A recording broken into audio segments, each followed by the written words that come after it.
Hi, and welcome back to Psych with Mr. Snyder, and today is the fun stuff. I don't know if we should call it fun stuff or messed up stuff, but the psychoanalytic approach to personality development. Your learning targets for today, and we're only doing the first half, are to analyze Freud's theories about the mind, summarize why people use defense mechanisms, and will list and describe the 5 stages of Freud's psychosexual personality development. So Sigmund Freud, the psychoanalytic approach comes from Sigmund Freud, and it teaches that all people undergo inner struggles. And people are born with these inner struggles. They're born with these psychological and biological drives like aggression, sex, and the need for superiority over others. But these drives come into conflict with our society, with our laws, with our social norms, and with our moral codes that we have taught to us by society and religion. And so Freud focused on the unconscious. He believed that our conscious ideas and feelings only occupy a small part of our mind. The rest of our mind takes our deepest thoughts, fears, and urges and represses them, and they remain out of our awareness, even though they're still there. Psychoanalysis in therapy urges people to discuss whatever is on their minds, and it's sometimes called a talking cure because we want to get to whatever those conflicts are so we can resolve them. Freud also uses dream analysis and hypnosis to access those unconscious feelings and desires. So let's go over his 3 basic components of the mind. The first is called the ID. It behaves like a stereotypical 2-year-old. I want this, I want that, I want it now. And it represents your basic drives like hunger. It only operates on the pleasure principle. Whatever brings you pleasure is probably through your id. The id demands instant gratification, pays no attention to rules or others, doesn't care. It just wants to satisfy needs and follows the pleasure principle. The ego, on the other hand, it develops because the demands for instant gratification cannot be met immediately because of certain rules and societal norms we have. And this is guided by the reality principle, which is understanding that we cannot always get what we want, and that has to be taught to us as a child. Most of the ego is conscious, but it does work in our unconscious to censor the impulses of the id and balance the rules of the superego. And the superego develops throughout early childhood, and this is our conscience, this is our morals. It incorporates the standards and values taught to you by your parents, your church, your society. It acts as our conscience. So here's a graphic of all 3 of them working together. The id would say, I want chocolate. I want it now. I'm going to walk into a gas station and steal it to get chocolate. I don't care if I'm 400 pounds. I just want chocolate right now. The superego would tell you that stealing is wrong and you're on a diet. You don't deserve any chocolate. It's wrong. It's bad for you. And so the ego is kind of the third party here in the middle that says, well, let's just eat a small bar of chocolate because that satisfies the id while not completely destroying the superego.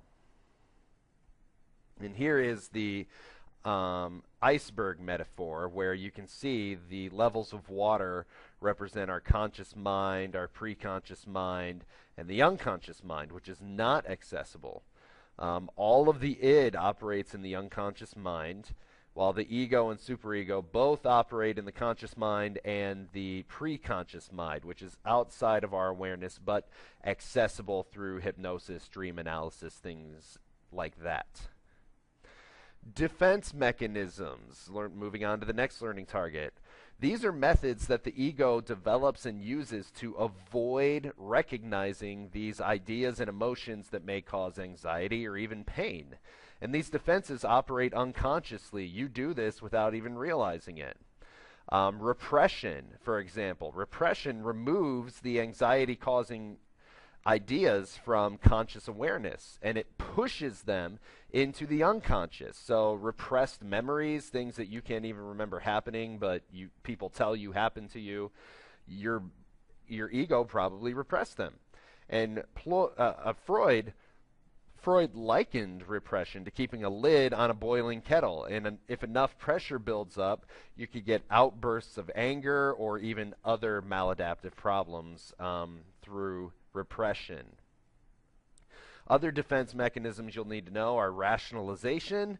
It's the use of self-deception to justify unacceptable behaviors or ideas. And it can protect one's self-esteem or self-concept, but it can also mask the real problem and prevent the person from dealing with the situation.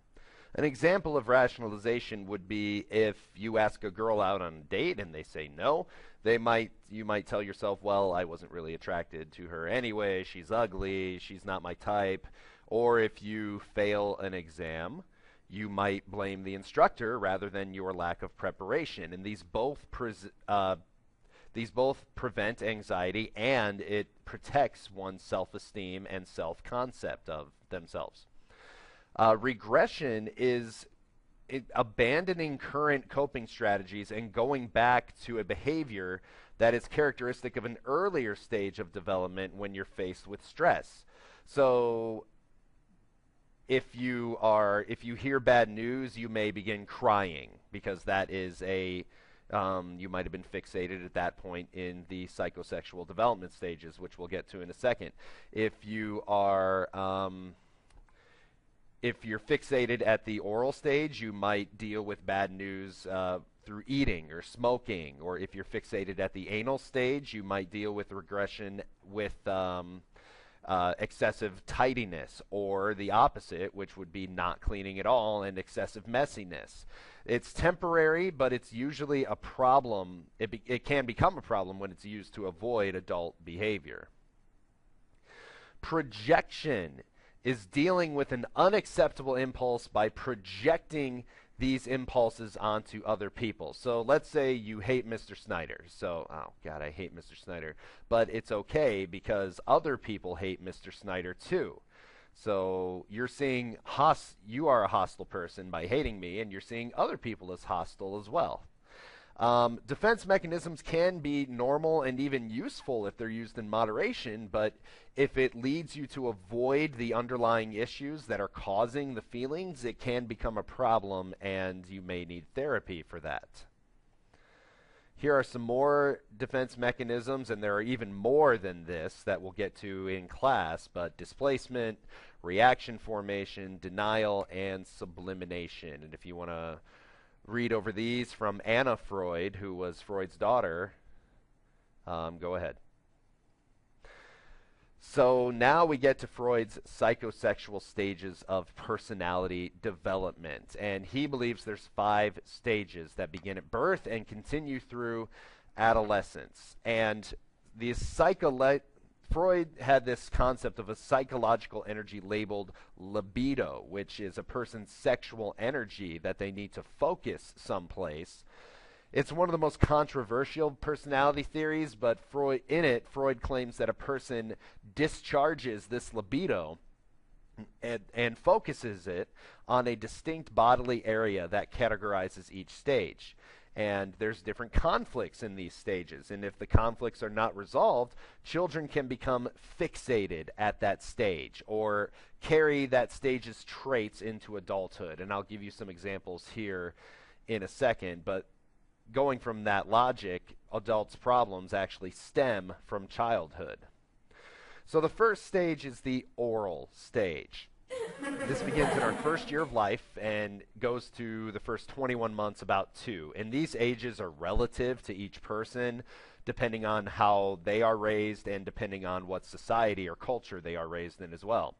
But you see babies put everything in their mouths. That's how they explore the world. And they receive their main source of pleasure, which is food, orally. So they put other things in their mouth to explore the world.